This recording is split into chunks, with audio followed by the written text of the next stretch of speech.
ব্যবসায়ীদের সমৃদ্ধ বন্দর হচ্ছে উলানিয়া। এই বন্দরে নীরব চাঁদাবাজি চলছে। চাঁদাবাজদের উদ্দেশ্যে বলব, চাঁদাবাজরা আপনারা হুঁশিয়ার হয়ে যান। আর ব্যবসায়ীদেরকে বলব, চাঁদাবাজরা চাঁদাবাজি করতে আসলেন একটা ফোন কল দিন। আমরা ওই চাঁদাবাজদের বিরুদ্ধে সম্মিলিত ভাবে আমরা গণ প্রতিরোধ করে তুলব।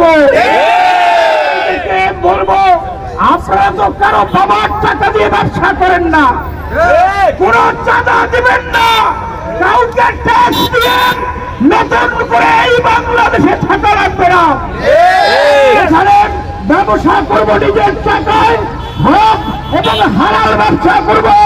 আপনারা আপনাদের ব্যবসা কার্যক্রম চালিয়ে যান। বন্ধুরা, আমাদের এখানে কোন কোন বারবার বলছে সংস্কার চাই না, নির্বাচন চাই। আমরা বলছি নির্বাচন তো আমরা দেখেছি, 10টা গুন্ডা 5টা হুন্ডা দিয়ে নির্বাচন ঠান্ডা করে নির্বাচনের পরে ম্যান্ডেটের নামে প্রহসন করে এই জাতিকে কোন দাসে পরিণত করেছিল।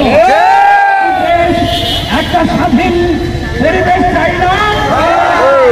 তাহলে পরে আসেন আমরা আগামী জাতীয় নির্বাচনে আমরা এই চাঁদাবাজদেরকে পরিবর্তন করে যাদের মাধ্যমে চাঁদাবাজ